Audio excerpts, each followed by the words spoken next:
ദർശനത്തിന്റെ പ്രചോദനത്തിൽ പ്രവർത്തിക്കുന്ന യൂണിവേഴ്സിറ്റികളാണ്.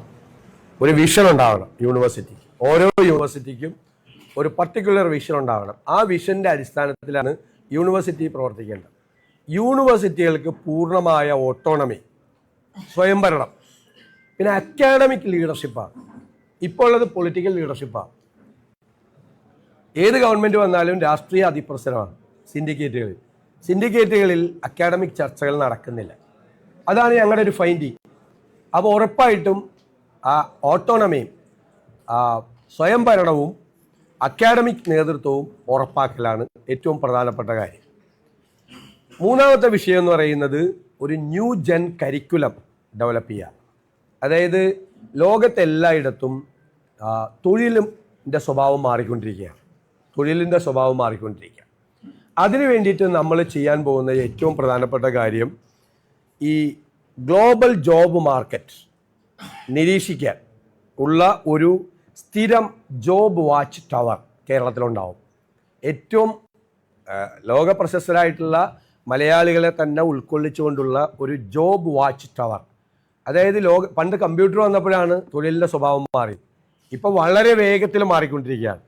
ആ തൊഴിലിൻ്റെ സ്വഭാവം മാറുന്നത് അനുസരിച്ച് ഇവിടെ അതിനനുബന്ധമായിട്ടുള്ള കോഴ്സുകൾ, പ്രോഗ്രാമുകൾ നമുക്ക് ആരംഭിക്കണം. പിന്നെ സ്കില്ലുള്ളത് ചിലപ്പോൾ റീസ്കിൽ കൊടുക്കേണ്ടി വരും, റീഓറിയൻറ്റേഷൻ കൊടുക്കേണ്ടി വരും. അപ്പോൾ ആ റീസ്കിൽ ഡെവലപ്മെൻറ്റ്, സ്കില്ലിംഗ്, റീസ്കില്ലിംഗ്, ഇതിന് രണ്ടിനും നമ്മൾ പ്രത്യേകമായ പ്രാധാന്യം നമ്മൾ കൊടുക്കാൻ പോവുകയാണ്. അത് ഒന്നല്ലോ. പിന്നെ ഉള്ളത് അത് ഇവിടെ ഞാൻ സംസാരിക്കുമ്പോൾ പറയാം. പിന്നെ സാമൂഹ്യ നീതിയും നീതി സമത്വവും അതിനകത്ത് ഉറപ്പുവരുത്തും, ഇക്വിറ്റിയാണ്. പിന്നെ മോഡേണൈസ് ചെയ്യും എഡ്യൂക്കേഷൻ, ആധുനികവൽക്കരിക്കും. പുതിയ ഇന്നവേറ്റീവ് ആയിട്ടുള്ള ആശയങ്ങൾ വിദ്യാഭ്യാസ രംഗത്ത് കൊണ്ടുവരും. ആ ഇന്നവേഷൻസ് പല രംഗത്തും നമ്മൾ നടപ്പാക്കും. ഞാനിതൊരു പൊതു കാഴ്ചപ്പാടാണ് പറയുന്നത്, ഡീറ്റെയിൽസിലേക്ക് വരാം. പിന്നെ സ്റ്റുഡൻറ് വെൽഫെയർ, അതുപോലെ ക്യാമ്പസിലൊരു ഡെമോക്രസി, അത് രണ്ടും ഉണ്ടാവണം. ഏറ്റവും മെയിനായിട്ടുള്ള പോയിന്റ് വിജ്ഞാനം, ഗവേഷണം, വികസനം, ഇതിൻ്റെ മൂന്നിൻ്റെയും പ്രോത്സാഹനമാണ് പ്രധാനമായിട്ട് ഉദ്ദേശിക്കുന്നത്. അതനുസരിച്ചുള്ള സ്കീംസാണ് വരുന്നത്.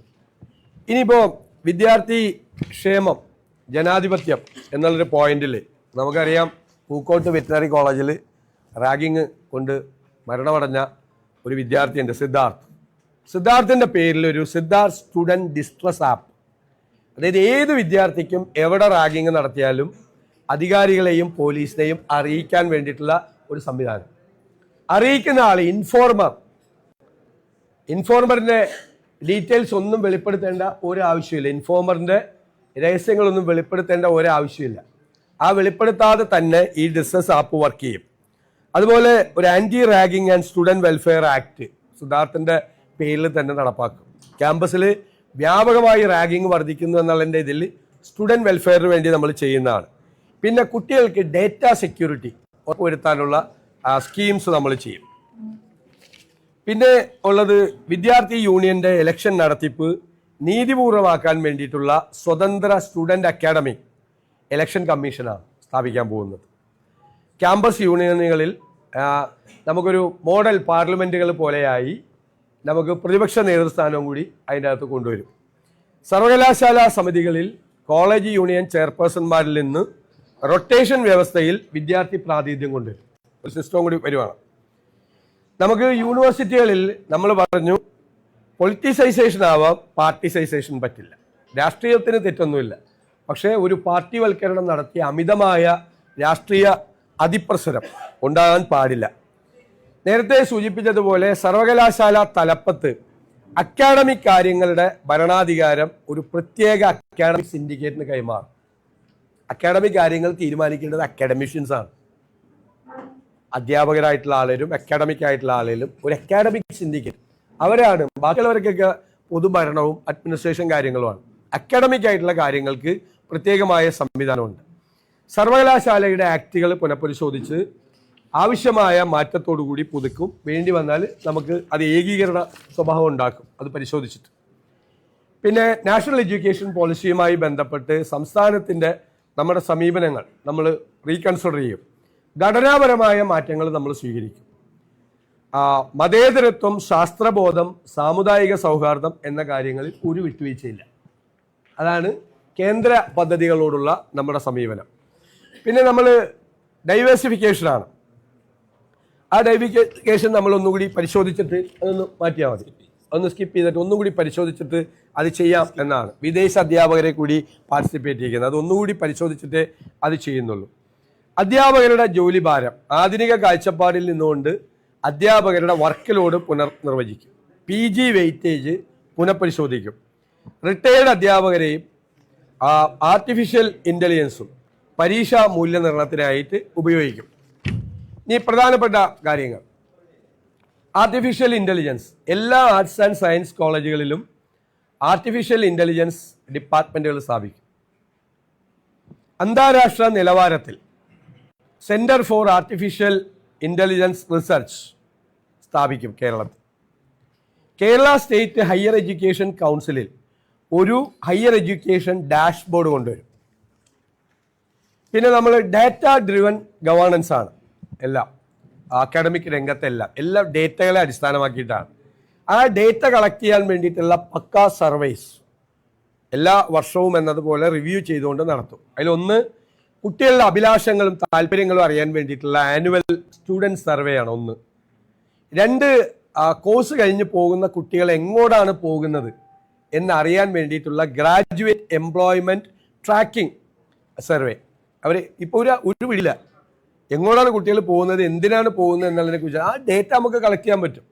ആ ഡേറ്റ നമുക്ക് കളക്ട് ചെയ്താൽ നമുക്ക് പുതിയ പല പോളിസികളും പല കാര്യങ്ങളും കൊണ്ടുവരാൻ പറ്റും.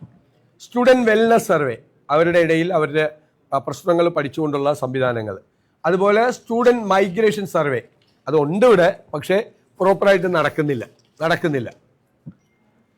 പിന്നെ ഉമ്മൻചാണ്ടി സർക്കാരിൻ്റെ കാലത്ത് പരീക്ഷിച്ച് വിജയിച്ച സെമസ്റ്റർ ഇൻ ഇന്ത്യ പ്രോഗ്രാം എന്നുള്ള ആശയം അത് പിന്നീട് നിർത്തി സെമസ്റ്റർ ഇൻ കേരള എന്ന പേരിൽ പുനരാരംഭിക്കും. അതായത് ലോകത്തിലെ വിവിധ യൂണിവേഴ്സിറ്റികളിൽ ഒരു സെമസ്റ്റർ ഔട്ട്സൈഡ് പോയി പഠിക്കാൻ വേണ്ടിയിട്ടുള്ള ഒരു ഓപ്ഷൻ ഉണ്ട്.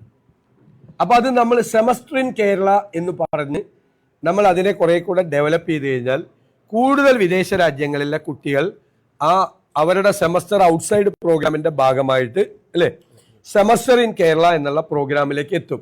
അതായത് സ്റ്റുഡൻറ് മൊബിലിറ്റി വർദ്ധിപ്പിക്കാൻ വേണ്ടിയിട്ടാണ് നമ്മളത് ചെയ്യുന്നത്. അത് നമ്മുടെ കുട്ടികൾക്ക് നല്ലതാണ്. കേരളത്തിലേക്ക് വിദേശ വിദ്യാർത്ഥികളെ ആകർഷിക്കാൻ ടൂറിസം വകുപ്പുമായി ചേർന്ന് അക്കാഡമിക് ടൂറിസം നടപ്പിലാക്കും. വിദേശ രാജ്യങ്ങളിൽ പോലും എഡ്യൂക്കേഷൻ ഫെയറുകൾ സംഘടിപ്പിക്കും. അതായത് നമ്മൾ ഹെൽത്തിൻ്റെ കാര്യത്തിൽ എന്നതുപോലെ എഡ്യൂക്കേഷൻ്റെ കാര്യത്തിലും കേരളത്തെ ഒരു ഡെസ്റ്റിനേഷൻ പോയിന്റ് ആക്കി മാറ്റാൻ വേണ്ടിയിട്ടുള്ള ഒരു ശ്രമത്തിൻ്റെ ഭാഗമായിട്ടാണ് ഈ എഡ്യൂക്കേഷൻ ഫെയർ എന്ന് പറയുന്നത്. വിദേശ വിദ്യാഭ്യാസ റിക്രൂട്ടിംഗ് ഏജൻസികളുടെ പ്രവർത്തനത്തിന് ഒരുപാട് കംപ്ലൈൻറ്റുകൾ വരുന്നുണ്ട്. നീതിപൂർവമായ രീതിയിലുള്ള ഒരു നിയന്ത്രണം കൊണ്ടുവരും. കാരണം ഒരു റെഗുലേഷനും ഇല്ലാതെ പ്രവർത്തിക്കുകയാണ്. അവർ കൊണ്ടുവന്ന പല കുട്ടികൾക്കും പഠിക്കാൻ പറ്റുന്ന കോഴ്സുകളിലൊന്നും അല്ല, ചതിക്കപ്പെടുകയാണ്. 40-50 ലക്ഷം രൂപ മുടക്കി പോകുന്ന കുട്ടികൾ. അപ്പം അതൊക്കെ ഒന്ന് റെഗുലേറ്റ് ചെയ്യും. കൃത്യമായിട്ടുള്ള ഏജൻസികളും അവരുടെ ക്രെഡിബിലിറ്റിയും അവരുടെ ബാക്കി ബാക്ക്ഗ്രൗണ്ടും എല്ലാം പരിശോധിക്കും. പിന്നെ നമുക്കൊരു സയൻറ്റിഫിക് ടെമ്പർ എന്നുള്ളൊരു വാക്കുണ്ട്, ജവഹർലാൽ നെഹ്റു സംഭാവന ചെയ്ത വാക്കാണ്. ആ ഒരു സയൻറ്റിഫിക് ടെമ്പർ കുട്ടികളിൽ ഉണ്ടാക്കണം. ആ ശാസ്ത്രബോധം പ്രോത്സാഹിപ്പിക്കുന്നതിന് വേണ്ടി Jawaharlal Nehru scientific temper centres നമ്മൾ കേരളത്തിൽ ആരംഭിക്കും. അതുപോലെ Kerala open access journal platform, journals കൂടുതൽ പബ്ലിഷ് ചെയ്യാൻ വേണ്ടി, അതായത് റിസർച്ചിനെ പ്രൊമോട്ട് ചെയ്യാൻ വേണ്ടിയിട്ടാണ്. റിസർച്ച് കൂടുതൽ പ്രൊമോട്ട് ചെയ്ത് കേരളത്തിൽ തന്നെയുള്ള നാഷണൽ സ്റ്റാൻഡേർഡും ഇൻ്റർനാഷണൽ സ്റ്റാൻഡേർഡും ഉള്ള ഓപ്പൺ ആക്സസ് ജേർണൽ പ്ലാറ്റ്ഫോംസ്. അപ്പോൾ റിസർച്ചിനെ കുറച്ചുകൂടി അതിൻ്റെ അക്കാഡമിക് നിലവാരം ഉയർത്തുന്നതിന് വേണ്ടി കൂടിയിട്ടാണ്. അതുപോലെ സംസ്ഥാനത്തിൻ്റെ അടിയന്തര ആവശ്യങ്ങളുമായി ബന്ധപ്പെട്ട വിഷയങ്ങൾ, ഈ ഗവേഷണങ്ങൾ നടക്കുന്നതിൻ്റെ ഗുണം നമ്മുടെ സ്റ്റേറ്റിനും കിട്ടണം. ഇപ്പോൾ കാർഷിക മേഖലയിൽ അല്ലെങ്കിൽ വ്യാവസായിക മേഖലയിൽ ഒക്കെ നടക്കുന്ന കാര്യങ്ങൾക്ക് നമുക്ക് ഈ ഗവേഷണത്തിൻ്റെ ബലം കൂടി കിട്ടണം. അതിനു വേണ്ടിയിട്ട് അങ്ങനെ നമ്മളുമായി ബന്ധപ്പെട്ട വിഷയങ്ങൾ ഗവേഷണം നടത്തുന്നതിനായിട്ട് ചീഫ് മിനിസ്റ്റേഴ്സ് റിസർച്ച് ചാലഞ്ച് എന്നുള്ളൊരു പ്രോഗ്രാം സംഘടിപ്പിക്കും, സാലറി ചാലഞ്ചിന് പകരം. അപ്പോൾ ഇത് പൊതുവായിട്ടുള്ള ഒരു മാർഗനിർദ്ദേശമാണ് വിദ്യാഭ്യാസ രംഗത്ത്. നമ്മുടെ ഏറ്റവും പ്രധാനപ്പെട്ട ഉദ്ദേശം എന്ന് പറയുന്നത് ലോകം മാറുന്നതനുസരിച്ചുള്ള ചേഞ്ചസ്, മാറ്റങ്ങൾ നമ്മുടെ കേരളത്തിലുണ്ടാവണം. ഇപ്പം നമ്മളൊക്കെ പഠിച്ചിരുന്ന കാലത്ത് ഒരു 90% മാർക്ക് കിട്ടിയാൽ മാത്രം അഡ്മിഷൻ കിട്ടുന്ന കോഴ്സുകളിൽ പഠിക്കാൻ കുട്ടികളില്ല. പല കോഴ്സുകളും പല സിലബസും കരിക്കുലവും ഔട്ട്ഡേറ്റഡ് ആണ്. അപ്പോൾ അതുകൊണ്ട് കുട്ടികളത് പഠിക്കാൻ ആഗ്രഹിക്കാത്തതുകൊണ്ടാണ് വിദേശ രാജ്യങ്ങളിൽ പോയി 40-50 ലക്ഷം രൂപ മുടക്കി ഈ പ്രോഗ്രാമുകൾക്ക് പഠിക്കാൻ പോകുന്നത്. കാനഡയിൽ, ഓസ്ട്രേലിയയിൽ, ജർമ്മനിയിൽ, UK-യിലെല്ലാം പോകുന്നത്. അവിടെ പോയി അവർ പഠിക്കുന്ന പ്രോഗ്രാമുകൾ നമുക്ക് നേരത്തെ പറഞ്ഞതുപോലെ ഗ്ലോബൽ ജോബ് മാർക്കറ്റ് വാച്ച് ചെയ്ത് അതിനനുസരിച്ചുള്ള കറസ്പോണ്ടിങ് ആയിട്ടുള്ള പ്രോഗ്രാമുകൾ കേരളത്തിലെ സർവകലാശാലകളിൽ നമ്മൾ ആരംഭിക്കും. വിദേശ സർവകലാശാലകളുമായി എങ്ങനെ ബന്ധപ്പെട്ട് പ്രവർത്തിപ്പിക്കാം എന്നതിനെക്കുറിച്ചുള്ള പദ്ധതികളുണ്ടാവും. അപ്പോൾ ഏറ്റവും മോഡേൺ ആയിട്ടുള്ള, അതാണ് ന്യൂ ജെൻ കരിക്കുലം എന്നുള്ള വാക്കുകൊണ്ട് ഞങ്ങൾ കമ്മ്യൂണിക്കേറ്റ് ചെയ്യാൻ ആഗ്രഹിക്കുന്ന ഒരു സംഭവം എന്ന് പറയുന്നത് അതാണ്. പുതിയ കാലത്തെ കോഴ്സുകൾ, പുതിയ കാലത്തെ, പിന്നെ യൂണിവേഴ്സിറ്റികളിലൊക്കെ നേരത്തെ ഞാൻ പറഞ്ഞതുപോലെ ആകെ കുഴപ്പമാണ്. അതെല്ലാം മാറ്റി യൂണിവേഴ്സിറ്റികൾ അക്കാഡമിക് കാര്യങ്ങൾ ചർച്ച ചെയ്യുന്ന ഒരു സ്ഥലമാക്കി മാറ്റണം. രാഷ്ട്രീയ കാര്യങ്ങൾ ചർച്ച ചെയ്യുന്ന സ്ഥലമല്ല. ജീവനക്കാരുടെയും അധ്യാപകരുടെയും സർവീസ് കാര്യങ്ങൾ മാത്രം ചർച്ച ചെയ്യുന്നതല്ല സിൻഡിക്കേറ്റ് എന്ന് പറയുന്നത്. അപ്പം അക്കാഡമിക് സിൻഡിക്കേറ്റ് പക്കായിരിക്കും. അക്കാഡമിക് സിൻഡിക്കേറ്റ് അല്ലെങ്കിൽ ഈ പറയുന്ന ഈ കരിക്കുലം ചേഞ്ചും ഈ കോഴ്സിൻ്റെ റീസ്ട്രക്ചറും ഇന്നൊവേഷൻസും റിസർച്ച് ഓറിയൻറ്റഡ് ആയിട്ടുള്ള പരിപാടികളൊന്നും നടക്കില്ല. അപ്പം അക്കാഡമിക് സിൻഡിക്കേറ്റ് അത് നമുക്ക് ലോകത്തെ ഓരോ രംഗങ്ങളിലും പ്രാഗൽഭ്യം തെളിയിച്ച മലയാളികൾ ഉൾപ്പെടെയുള്ള ആളുകളെ നമുക്കതിനകത്തേക്ക് നമുക്ക് ക്ഷണിക്കാം. അത്തരം ആളുകളെ അംഗങ്ങളാക്കിക്കൊണ്ടുള്ള ഒരു വളരെ വിശാലമായ തോതിലേക്ക് ചെയ്യാം. ഇതിൻ്റെ പർപ്പസ് എന്ന് പറയുന്നത് യഥാർത്ഥത്തിൽ തൊഴിൽ കഴിഞ്ഞാൽ അവർക്ക് ഈ വിദ്യാഭ്യാസം കഴിഞ്ഞാൽ അവർക്ക് തൊഴിൽ കിട്ടണം.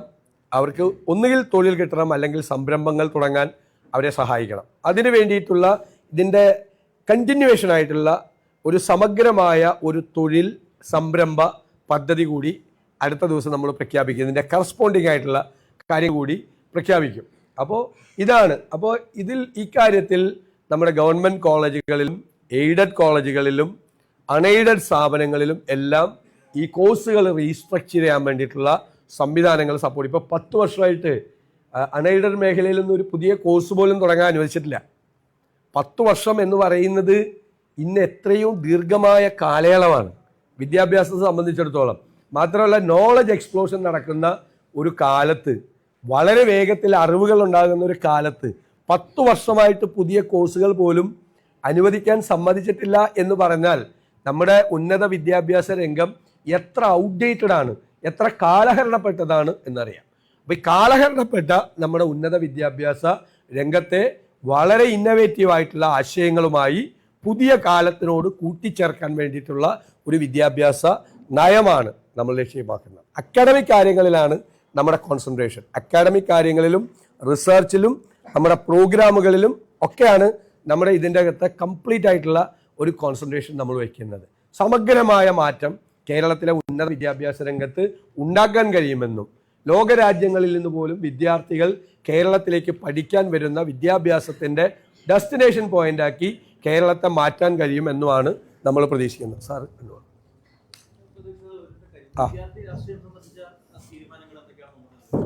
നമ്മൾ പറഞ്ഞല്ലോ, ഞങ്ങൾ അത് ആദ്യം തന്നെ പറഞ്ഞു. അതായത് വിദ്യാർത്ഥി യൂണിയൻ ഇലക്ഷൻ നടത്തിപ്പ് നീതിപൂർവമാക്കാൻ വേണ്ടി സ്വതന്ത്ര സ്റ്റുഡൻറ് അക്കാഡമിക് ഇലക്ഷൻ കമ്മീഷൻ രൂപീകരിക്കും. ക്യാമ്പസ് യൂണിയനുകളിൽ പ്രതിപക്ഷ നേതൃസ്ഥാനം കൊണ്ടുവരും. സർവകലാശാലാ സമിതികളിൽ കോളേജ് യൂണിയൻ ചെയർപേഴ്സൺമാരിൽ നിന്ന് റൊട്ടേഷൻ വ്യവസ്ഥയിൽ വിദ്യാർത്ഥി പ്രാതിനിധ്യം കൊണ്ടുവരും. അതാണ് നമ്മൾ അവർക്ക് ഒരു ഇമ്പോർട്ടൻസ് കൊടുക്കാൻ വേണ്ടി ഒരു മോഡൽ പാർലമെന്റ് പോലെ കോളേജ് യൂണിയനുകൾ പ്രവർത്തിക്കണം. ഒരു ജനാധിപത്യ ബോധം കൂടി കുട്ടികളിൽ ഉണ്ടാക്കാൻ വേണ്ടിയിട്ടുള്ളാക്കണം. അല്ലാതെയുള്ള അനാവശ്യമായിട്ടുള്ള യാതൊരു ഇടപെടലുകളും ഉണ്ടാകരുത്. അതാണ് സർവ.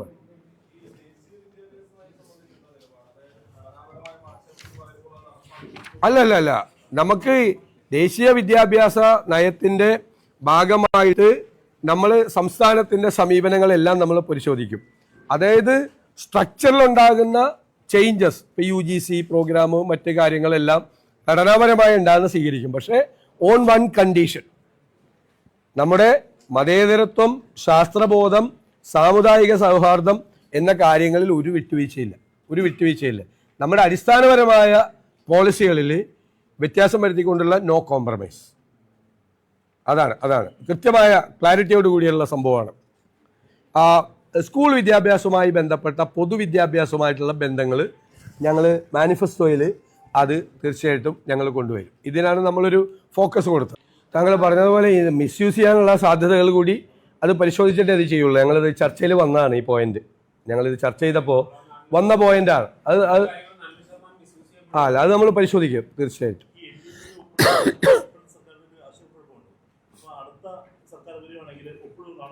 അല്ലല്ലോ, അത് പരിശോധിക്കുമെന്നല്ലേ പറഞ്ഞത്. എല്ലാ കാര്യങ്ങളും പരിശോധിച്ചിട്ട് നമുക്കൊരു നയമുണ്ട്. ആ നയത്തിന്റെ അടിസ്ഥാനത്തിലേ നമ്മൾ ചെയ്യുള്ളൂ. ഘടനാപരമായ മാറ്റങ്ങൾക്ക് നമ്മുടെ നയങ്ങൾക്ക് വിധേയമായി നമുക്കൊരു പോളിസി ഉണ്ട്. ആ പോളിസിയിൽ ഒരു കോംപ്രമൈസും ഇല്ല. ആ കോംപ്രമൈസ് ചെയ്യാതെയുള്ള കാര്യങ്ങളിൽ നമുക്ക് ചെയ്യാം. നമ്മുടെ വിദ്യാഭ്യാസ രംഗത്ത് പോയി UGC പ്രോഗ്രാമുകൾ വരുമ്പോൾ നമുക്കെല്ലാം വേണ്ടാന്ന് പറയാൻ പറ്റുമോ? വേണ്ടാന്ന് പറയാം. നമുക്കൂടി അവകാശപ്പെട്ടതല്ലേ, നമ്മുടെയും കൂടി നികുതി പണം ഉള്ളതല്ലേ ആ പ്രോജക്റ്റിനെടുക്കുക. നമുക്ക് എല്ലാം വേണ്ടാന്ന് പറയാൻ പറ്റില്ല. പക്ഷെ നമുക്കൊരു പോളിസി ഉണ്ട്, നമുക്കൊരു നിയതമായ പോളിസി ഉണ്ട്. ആ പോളിസിയിൽ കോംപ്രമൈസ് ചെയ്തുകൊണ്ട് ഒപ്പിടൂല. അല്ലാത്ത കാര്യങ്ങൾ നമ്മൾ സ്വീകരിക്കും. അതാണ്. അല്ല, അങ്ങനെ പറഞ്ഞിട്ട് പോയി ഒപ്പിട്ടല്ലോ. എന്നിട്ട് പറഞ്ഞിട്ട് പോയി ഒപ്പിട്ടു. ഇത് ചെയ്യില്ല എന്ന് പറഞ്ഞിട്ട് ഗവൺമെന്റ് പോയി ഒപ്പിട്ടു. ചെയ്യില്ല എന്ന് പറഞ്ഞു തീർത്ത എല്ലാവരും. നിങ്ങളും ഞാനും ആരും അറിയാതെ പോയി ഒപ്പിട്ടു. പക്ഷെ മന്ത്രിസഭാ അംഗങ്ങൾ പോലും അറിയാതെ ഒപ്പിട്ടു.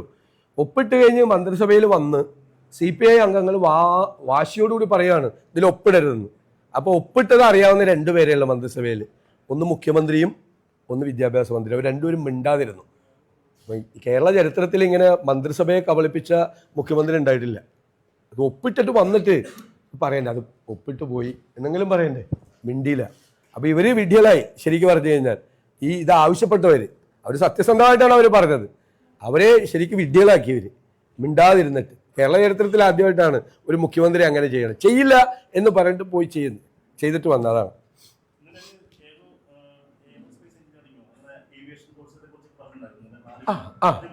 അത് വേറെ പ്രോജക്റ്റാണ്. അത് വിദ്യാഭ്യാസ ആയിട്ടുള്ള ഇതല്ല, അത് വേറെ പ്രോജക്റ്റാണ്. അതായത് അത് വേറെ ഒരു ദിവസം അനൗൺസ് ചെയ്യും. 4 ഇന്റർനാഷണൽ എയർപോർട്ടുകളുണ്ട് കേരളത്തിൽ. അതിൽ 2 ഇന്റർനാഷണൽ എയർപോർട്ടുകൾ ഗവൺമെന്റിന്റെ കൺട്രോളിലാണ്. ആ 2 ഇന്റർനാഷണൽ എയർപോർട്ടുകളെ ബേസ് ചെയ്തുകൊണ്ടുള്ള ഏവിയേഷൻ പ്രോജക്റ്റുകളാണ്. അതിൽ വിദ്യാഭ്യാസ പദ്ധതി ഉൾപ്പെടെ ഉണ്ട്. അത് മാത്രമല്ല, എയർക്രാഫ്റ്റ് മെയിൻ്റനൻസ് ഉൾപ്പെടെ പൈലറ്റ് ട്രെയിനിങ് ഇൻസ്റ്റിറ്റ്യൂട്ട് ഉൾപ്പെടെയുള്ളതുണ്ട്. അത് ഒരു വിദ്യാഭ്യാസ പദ്ധതി ആയിട്ടല്ല. വിദ്യാഭ്യാസ പദ്ധതി അതിൻ്റെ അകത്ത് ഉണ്ടെന്ന് മാത്രമേ ഉള്ളൂ. സെപ്പറേറ്റ് ആയിട്ടുള്ള പ്രോജക്റ്റാണ്.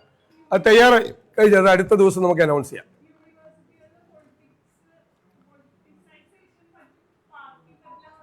അല്ലല്ല, അതെന്ന് വെച്ച് കഴിഞ്ഞാൽ അമിതമായ രാഷ്ട്രീയവൽക്കരണമാണ്. നമുക്ക് പൊളിറ്റിക്സ് എന്ന് പറയുന്നത് വേണമല്ലോ. നമ്മൾ കുട്ടികൾ പൊളിറ്റിക്കലാവണ്ടേ? കുട്ടികൾ പൊളിറ്റിക്കലാവണം. അവർക്കൊരു ഡെമോക്രാറ്റിക് ആയിട്ടുള്ള സെൻസ് വേണം. അവർ എൻവയോൺമെൻറ്റ് ഫ്രണ്ട്ലി ആകണം. അവർക്കൊരു ജെൻഡർ ജസ്റ്റിസിനെ കുറിച്ചൊക്കെയുള്ള ഒരു ബോധ്യം വേണം.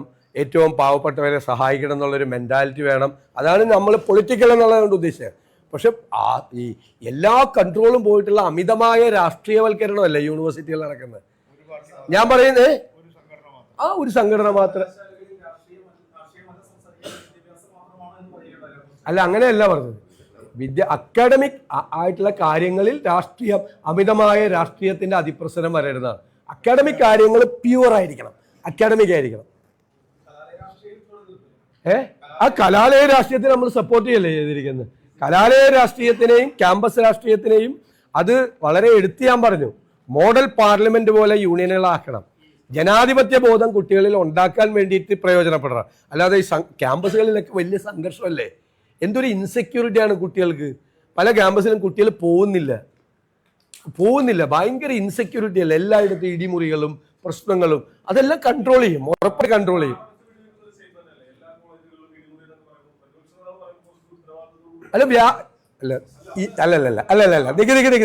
നിക്ക് ഞാൻ എന്തു പറയണമെന്ന് അങ്ങ് തീരുമാനിക്കരുത്. അല്ല, അത് എന്റെ അഭിപ്രായമാണെന്നേ, എന്റെ അഭിപ്രായമാണ്. നിങ്ങൾ ഇതിന്റെ രാഷ്ട്രീയ ചർച്ച വല്ലതാണ്, നിങ്ങൾ മാധ്യമ കോൺഫറൻസ് ആണ്. ഞാൻ പറയുന്നത് കേരളത്തിലെ ക്യാമ്പസുകളിൽ അക്രമമാണ്. ഒരുപാട് ക്യാമ്പസുകളിൽ ഇടിമുറികളുണ്ട്. അതൊരു യാഥാർത്ഥ്യമല്ലേ. സബ്ജക്റ്റ് മാറ്റണ്ട, ഇതല്ല ഇവിടുത്തെ സബ്ജക്റ്റ് മാറ്റാൻ നോക്കണ്ട. നിങ്ങൾ എപ്പോഴും വന്നിട്ട് ഈ ചില മാധ്യമങ്ങളിൽ നിന്ന് വന്നിട്ട് സബ്ജക്റ്റ് മാറ്റണ്ടേ.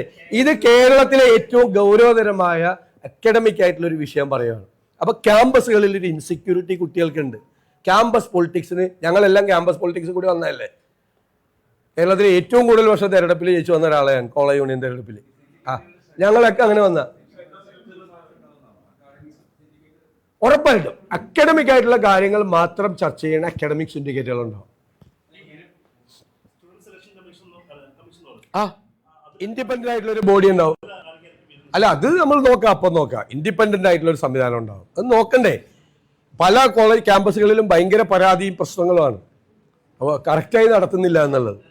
ചില അധ്യാപക സംഘടനകൾ അനാവശ്യമായി ഇടപെടുന്നു എന്നൊക്കെയുള്ള ആക്ഷേപമുണ്ട്. അത് പരിശോധിക്കും. അല്ല, അതുണ്ടാവും. അതിൻ്റെ ഡീറ്റെയിൽസ് എല്ലാം നമ്മൾ അനൗൺസ് ചെയ്യും കംപ്ലീറ്റ് ആയിട്ട്. എൻ്റെ അടുത്ത് മാധ്യമപ്രവർത്തകർ വന്നിട്ടുണ്ട്, അതുപോലെ പത്രപ്രവർത്തക യൂണിയൻ്റെ ആളുകൾ അതിനെക്കുറിച്ച് പറഞ്ഞ് ഞാനപ്പോൾ തന്നെ മാനേജ്മെൻറ്റിനെ വിളിച്ചു, അവരുമായിട്ട് സംസാരിച്ച് പ്രശ്നത്തിന് പരിഹാരം ഉണ്ടാക്കണമെന്ന് പറഞ്ഞു. അവർ പരിഹാരം ഉണ്ടാക്കാനുള്ള നടപടികൾ സ്വീകരിക്കാമെന്ന് പറഞ്ഞു. നമുക്ക് ഫോളോ അപ്പ് ചെയ്യാം. കേരളത്തിലെ CPM എത്ര കാടൻ സംസ്കാരമാണ്, വളരെ അക്രമ സംസ്കാരമാണ് അവർ കൊണ്ടു നടക്കുന്നത് എന്നുള്ളതിൻ്റെ ഏറ്റവും വലിയ ഉദാഹരണമാണ്. ഒരാളുടെ പുസ്തകം, ഒരാൾ പ്രകാശനം ചെയ്ത പുസ്തകം ഏറ്റുവാങ്ങിയതിൻ്റെ പേരിൽ ആ അനിൽകുമാറിൻ്റെ വീടിന് മുന്നിൽ കൊണ്ടുപോയി റീത്ത് വയ്ക്കുക എന്ന് പറഞ്ഞാൽ തന്നെ ഞങ്ങൾ കൊല്ലുമെന്നാണ് ഭീഷണി. സംസ്ഥാനം ഭരിക്കുന്ന ഒരു മുന്നണിക്ക് നേതൃത്വം കൊടുക്കുന്ന, ഭരണത്തിന് നേതൃത്വം കൊടുക്കുന്ന ഒരു പാർട്ടിയാണ് അത് ചെയ്തത്. ഇത്രയും ഹീനമായ കൃത്യം ചെയ്യുന്ന അത്രയും നിലവാര തകർച്ച കേരളത്തിലെ CPMന് വന്നു കഴിഞ്ഞു. കാരണം ഞാൻ ചോദിക്കട്ടെ, എന്നാൽ BJPയും ഇവരും തമ്മിൽ എന്താ വ്യത്യാസം? സർക്കാരിനെ വിമർശിക്കാൻ പാടില്ല, പാർട്ടിയെ വിമർശിക്കാൻ പാടില്ല. പാർട്ടിയെയും സർക്കാരിനെയും വിമർശിച്ചാൽ ഞങ്ങൾ കൊല്ലും എന്ന് പറഞ്ഞാൽ അസഹിഷ്ണുതയല്ലേ? അസഹിഷ്ണുത. അപ്പൊ BJPയും സംഘപരിവാറും സഞ്ചരിക്കുന്ന അതേ പാതയിലാണ് കേരളത്തിലെ CPM സഞ്ചരിക്കുന്നത്. കേരളം ഞെട്ടലോടുകൂടിയാണ് ഈ വാർത്ത കേട്ടത്. അതും MN വിജയൻ മാഷെ പോലുള്ള ഒരാൾ, അദ്ദേഹത്തിൻ്റെ മകനാണ്. ഞങ്ങൾ പറഞ്ഞല്ലോ, കേരളത്തിലെ ഇടതുപക്ഷ സഹയാത്രികർ മുഴുവൻ ഈ സർക്കാരിനെ കൊണ്ട് പൊറുതിമുട്ടി. ഒരു വലിയ വിഭാഗം ഇടതുപക്ഷ സഹയാത്രികർ ഞങ്ങളുടെ കൂടെയാണ്. കാരണം ഇവർ ഇടതുപക്ഷമല്ല, ഇവർ തീവ്ര വലതുപക്ഷമാണ് എന്നുള്ള തിരിച്ചറിവ് 3-4 പതിറ്റാണ്ടുകളായി ഇടതുപക്ഷ സഹയാത്രികരായി നടക്കുന്ന ആളുകൾക്ക് വരെ ബോധ്യമുണ്ടായി. MN വിജയൻ മാഷ് ഇത് വിമർശിക്കാൻ അന്ന് ധൈര്യം കാട്ടിയ ഒരാളാണ്. അദ്ദേഹം എന്തുമാത്രം പാർട്ടിയുമായി ബന്ധപ്പെട്ട വേദികളിൽ പീഡിപ്പിക്കപ്പെട്ടു എന്ന് നിങ്ങൾക്കറിയാം. അതേ അനുഭവമാണ് അദ്ദേഹത്തിൻ്റെ മകനുണ്ടായിരിക്കുന്നത്. കേരളത്തിൽ ഒരു പുസ്തക പ്രകാശനം നടത്തിയാൽ, ഒരു പുസ്തകം ഏറ്റുവാങ്ങിയാൽ നിന്നെ കൊല്ലും എന്ന് CPM പറയാണ്. മുഖ്യമന്ത്രി പിണറായി വിജയൻ ഇതിന് മറുപടി പറയണം. ഇത് ചെയ്ത ആളുകൾക്കെതിരായി അതിശക്തമായ നടപടികൾ സ്വീകരിക്കണം. ഒരാളെയും കൊല്ലൂല, ഒരാളും. ഇവർ ഭീഷണിപ്പെടുത്തുകയാണ്, പേടിപ്പിക്കുകയാണ്. ഇത് അവസാനിപ്പിക്കണം.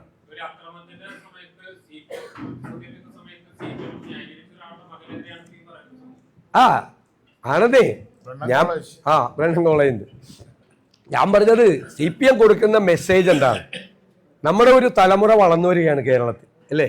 അടുത്തൊരു തലമുറ വളർന്നു വരികയാണ്. അവരോട് സംസ്ഥാനം ഭരിക്കുന്ന 10 വർഷമായി അധികാരത്തിലിരിക്കുന്ന ഒരു പാർട്ടി കൊടുക്കുന്ന മെസ്സേജ് എന്താ? അസഹിഷ്ണുതയാണ് കൊടുക്കുന്നത്. ഞങ്ങളെ ചോദ്യം ചെയ്താൽ, ഞങ്ങളെ വെല്ലുവിളിച്ചാൽ ഇതാണ് ഗതി. വീടിൻ്റെ മുമ്പിൽ റീത്ത്, എന്നെ കൊല്ലുമെന്നാണ്. എന്നെ കൊല്ലുമെന്നല്ല എൻ്റെ അർത്ഥം. വീടിൻ്റെ മുമ്പിൽ റീത്ത് കൊണ്ടെന്ന് വെച്ച് കഴിഞ്ഞാൽ എൻ്റെ അർത്ഥം എന്താ മെസ്സേജ്? അത് എത്ര അധപ്പതിച്ചിരിക്കുന്നു കേരളത്തിലെ കമ്മ്യൂണിസ്റ്റ് പാർട്ടി. രക്തസാക്ഷി ഫണ്ട് തട്ടിപ്പാണ് പറഞ്ഞത്. ഫണ്ട് തട്ടിച്ചവനെതിരെയല്ല നടപടിയെടുത്തത്, ചൂണ്ടിക്കാണിച്ച ആൾക്കെതിരെ നടപടിയെടുത്തത്. ഇത് തന്നെ അഭിമന്യുവിൻ്റെ കേസിൽ വന്നില്ലേ? ഇത് തന്നെ തിരുവനന്തപുരത്തെ വിഷ്ണുവിൻ്റെ കേസിൽ വന്നില്ലേ? വിഷ്ണുവിൻ്റെ കുടുംബാംഗങ്ങളാണ് കോൺഗ്രസിൽ ചേർന്നത്. അതായത് CPMന് വേണ്ടി രക്തസാക്ഷിയായ ഒരാളുടെ കുടുംബാംഗങ്ങൾ കോൺഗ്രസിൽ ചേർന്നു. അതായത് CPMന് വേണ്ടി രക്തസാക്ഷി അവരുടെ കുടുംബങ്ങൾ പോലും ഇവരെ വെറുക്കുന്നു എന്നാണ് അതിൻ്റെ ഏറ്റവും വലിയ അർത്ഥം. വെറുക്കുന്നു. കാരണം അവരാ തട്ടിപ്പ് നടത്തിയ ആള് രക്തസാക്ഷി ഫണ്ട്. ഞാനതാണ് ചോദിച്ചത്, രക്തസാക്ഷികൾ ഉണ്ടാകുന്നത് ഇപ്പോൾ ലോട്ടറി അടിക്കുന്ന പോലെ, CPMന് ബമ്പർ ലോട്ടറി അടിക്കുന്ന പോലെ. അപ്പോൾ പിരിവ് തുടങ്ങിയാണ്. എന്നിട്ട് അതിൽ നിന്നൊരു ചെറിയ ഭാഗം അവർക്ക് കൊടുത്തിട്ട് ബാക്കി പൈസ മുഴുവൻ ഇവർ മാറ്റുകയാണ് എല്ലാ കേസിലും.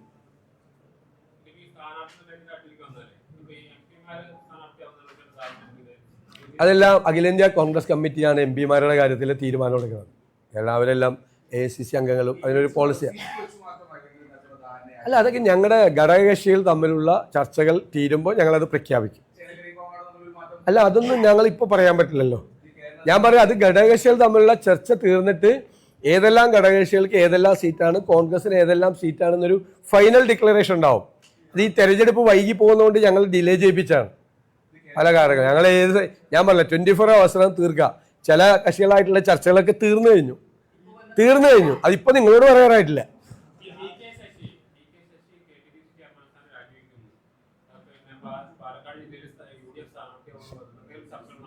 അല്ല, ഞാൻ പറഞ്ഞ വ്യക്തികളുമായിട്ടോ സംഘടനകളുമായിട്ടോ നടക്കുന്ന ചർച്ചകൾ ഉണ്ടെങ്കിൽ നിങ്ങൾ ഉചിതമായ സമയത്ത് നിങ്ങളോട് പറയും. ആദ്യം നിങ്ങളോടെ പറയുള്ളൂ, എന്നിട്ടേ പുറത്തു പോലും പറയുള്ളൂ.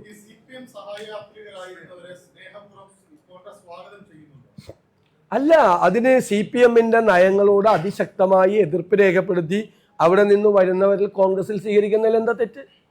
തീർച്ചയായിട്ടും സ്വീകരിക്കും.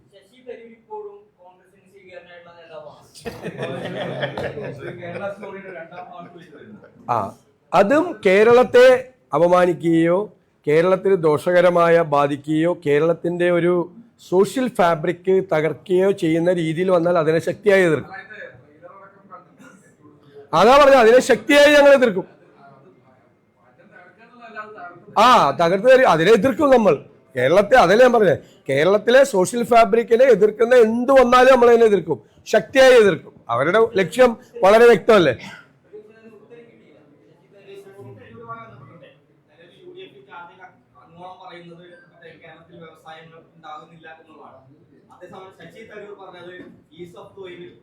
കേരളം മുന്നിലേക്ക് കാണിച്ചുകൊണ്ട് പിണറായി വിജയൻ സർക്കാരാണ് എന്നുള്ളത് തള്ളിപ്പറയാൻ കഴിയില്ല എന്ന നിലപാടാണ് പറഞ്ഞിട്ടുള്ളത്. അത് ഞങ്ങൾ വളരെ വിശദീകരിച്ചല്ലോ. അവസാനം വ്യവസായ മന്ത്രി അതിന് മറുപടി പറയാതെ ഓടിയല്ലോ. അതായത് ഈ മീഡിയം സ്കെയിൽ സ്മോൾ സ്കെയിൽ കാര്യങ്ങൾ കൂടി ഇതിൻ്റെ ലിസ്റ്റിൽ വന്നു. ആ മൈക്രോ ലെവൽ സംരംഭങ്ങൾ കൂടി ഇതിൻ്റെ ലിസ്റ്റിൽ വന്നു. ഇതിൻ്റെ ഡെഫിനിഷൻ മാറി. അപ്പോൾ കേരളത്തിലെ പെട്ടിക്കടകളും സാധാരണ കടകളും എല്ലാം കൂടി വന്നപ്പോൾ അതിൻ്റെ കണക്കെടുത്തിട്ടാണ് ഈ പറഞ്ഞത്. അല്ല, ഞാൻ ചോദിക്കട്ടെ, 3 ലക്ഷം സംരംഭങ്ങൾ പുതിയതായി കേരളത്തിൽ വന്നെങ്കിൽ എത്ര കോടി GST കേരളത്തിന് കിട്ടിയിട്ടുണ്ട് പുതിയതായിട്ട്? എത്ര GST രജിസ്ട്രേഷൻ വന്നിട്ടുണ്ട് പുതിയതായിട്ട്? സിമ്പിൾ ചോദ്യമാണ്. ചുമ്മാ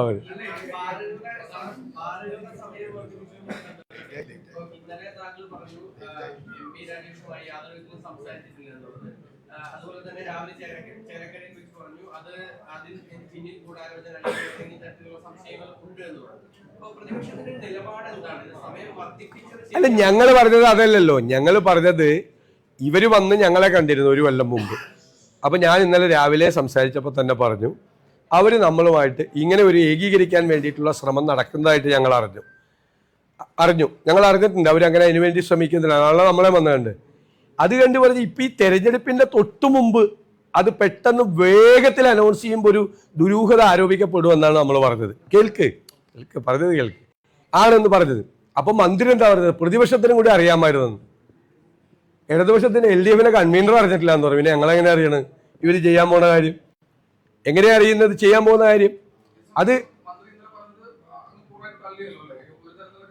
ഇല്ല, ഒരു തരത്തിലുള്ള കമ്മ്യൂണിക്കേഷൻ ഉണ്ടായില്ല. അല്ലെന്ന് ഞങ്ങളോട് വന്ന് പറയേണ്ട ബാറുകാരല്ലല്ലോ. ആണാ? അല്ല, ഞാൻ സിമ്പിളായിട്ട് ചോദിക്കുക. ബാറുകാർ ഞങ്ങളോട് വന്ന് പറഞ്ഞു 1 കൊല്ലം മുമ്പ് വന്ന് പറഞ്ഞു ഇങ്ങനെ ഞങ്ങളൊരു മൂവ്മെന്റ് നടത്തുന്നുണ്ടെന്ന് പറഞ്ഞു. മനസ്സിലായ? ഞങ്ങളോട് പറയേണ്ട ബാറുകാരല്ലല്ലോ. പ്രതിപക്ഷത്തിന് അറിയാമായിരുന്നു എന്ന് പറഞ്ഞാൽ പ്രതിപക്ഷം അപ്പൊ മന്ത്രിയാണ് ബാറുകാരെ ഞങ്ങളുടെ അടുത്തേക്ക് വിട്ട്.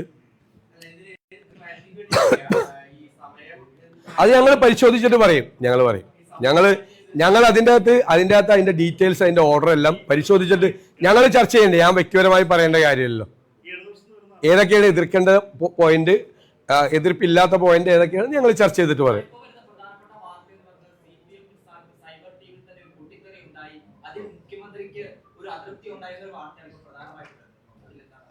അല്ല, അതിൽ ഞാൻ നേരത്തെ തന്നെ പറഞ്ഞല്ലോ, അവരെ ഉപദ്രവിക്കരുതെന്നാണ് എൻ്റെ അഭിപ്രായം. എൻ്റെ അഭിപ്രായം അവരെ ഉപദ്രവിക്കരുതെന്നാണ്. കാരണം എന്നെ സംബന്ധിച്ചിടത്തോളം വ്യക്തിപരമായിട്ട് എൻ്റെ PR കംപ്ലീറ്റ് ചെയ്യുന്നത് അവരാണ്. വ്യക്തിപരമായിട്ട് എല്ലാ കാര്യങ്ങളും ചെയ്യുന്നത്. എല്ലാ ദിവസവും 20 റീൽസും 10 കാർഡും എന്നെ സംബന്ധിച്ചിടത്തോളം അതിലെല്ലാത്തിലും എൻ്റെ ഫോട്ടോയും ഉണ്ട്. ചിലപ്പോൾ ഇത്തിരി വികൃതമായിട്ടുള്ള പടമൊക്കെ ആർട്ടിഫിഷ്യൽ ഇന്റലിജൻസ് വെച്ചിട്ട് മാറ്റി ഷേപ്പൊക്കെ മാറ്റി ഇടണ്ടെങ്കിലും അവരെ ഉപദ്രവിക്കരുതെന്നാണ് എനിക്ക് CPM നേതൃത്വത്തോട് പറയാനുള്ളത്. കാരണം എനിക്ക് വേണ്ടിയിട്ട് വേറെ ആരും ചെയ്യുന്നില്ല ഇത്.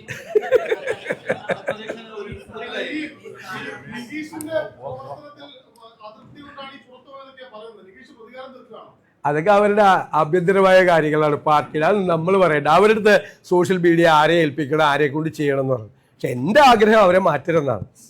കാരണം അവരാണ് നമ്മളിപ്പോൾ സഹായിച്ചുകൊണ്ടിരിക്കുന്നത്.